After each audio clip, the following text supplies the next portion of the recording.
आज के हमारे द 3 मिनट्स रिहैब सीरीज में मैं 3 इफेक्टिव एक्सरसाइज बताऊंगा फॉर sciatica.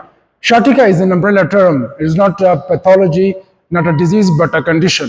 But मैं 3 मोस्ट इफेक्टिव एक्सरसाइज बताऊंगा कि आप किस तरह sciatica पेन को sciatic पेन को खुद मैनेज कर सकते हैं। लेकिन उससे पहले आपने इस चीज़ को समझना है कि अगर आपको बैक पेन है और आपको दर्द नमनेस टांगों में जा रही है, ये तब बढ़ती है जब आप आगे की तरफ झुकते हैं। अगर आपको फॉरवर्ड बेंडिंग से जब आप नमाज पढ़ते हैं, रुकू में जाते हैं या नीचे की तरफ झुकने से आपकी दर्द बढ़ जाती है, तो आप इन 3 एक्सरसाइजेस को परफॉर्म करें। फर्स्ट एक्सरसाइज आपने sciatic nerve फ्लोसिंग करनी। आपने इस पोजीशन पर सीधा लेटना है और अपने इस लेग को, जिस लेग में आपको दर्द जा रहा है, अपने इस पोजीशन में अपने दोनों हाथों को, अपने फीमर को, अपने लेग को सपोर्ट करना है और अपने ग्रेजुअली ऊपर की तरफ लेके जाना है। अपने फुट को डॉर्सिफ्लेक्शन ऊपर की तरफ लेकर आना है, देन रिलैक्स। देन अगेन आपने याद रखना है कि ये एक मिथ है कि अपने लेग को, अपने sciatic nerve को ज़्यादा स्ट्रेच करना है। तो ज़्यादा स्ट्रेच करने की नीड नहीं है। आपकी एक्सरसाइज पेन फ्री होनी चाहिए। तो आपने इस पोजीशन पर ये sciatic फ्लॉसिंग करनी है। आपने इस sciatic फ्लॉसिंग को 15 रेपिटेशन और 3 सेट्स परफॉर्म करने। सेकेंड एक्सरसाइज आपने डंबल एक्सटेंशन करनी है, जिससे कोबरा स्ट्रेच कहते हैं।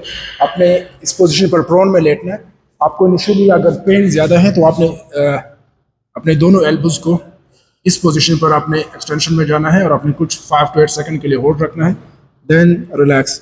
आप जो ही ग्रेजुअली आपको पेन नहीं हो रहा, आप इजीली एक्सरसाइज कर सकते, तो आपने फुल लंबर एक्सटेंशन करनी। आपने ग्रेजुअली इस मूवमेंट को बढ़ाते जाना है और अपने कुछ सेकंड के लिए होल्ड रखना है, देन रिलैक्स। इस तरह आपको इनिशियली पेन होगा तो आप इस रेंज तक जा सकते हैं। आप ग्रेजुअली इसको फर्दर बढ़ा सकते हैं। आपने इस एक्सरसाइज को 12 to 15 रेपिटेशन, लेकिन कोशिश करें कि आप डेली 4 to 5 टाइम इसको रिपीट करें। अच्छा, तीसरी एक्सरसाइज आपने बर्ग डाक करनी है। आपने इस पोजीशन पे आपने इस पोजीशन पर आना है।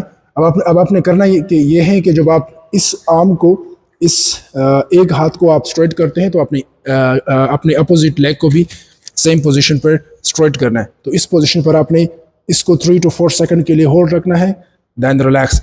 जब आप अपने अपोजिट साइड को कुछ 3 to 4 सेकंड के लिए रिलैक्स रखना है, देन रिलैक्स। तो आपने इससे भी इस तरीके से परफॉर्म करना है। आपने जब भी आप एक्सरसाइज करते तो आप बिल्कुल स्लोली, इजीली और फोकस करके आप एक्सरसाइज करें। इसको भी आप 8 to 10 रेपिटेशन और 3 सेट्स परफॉर्म करें।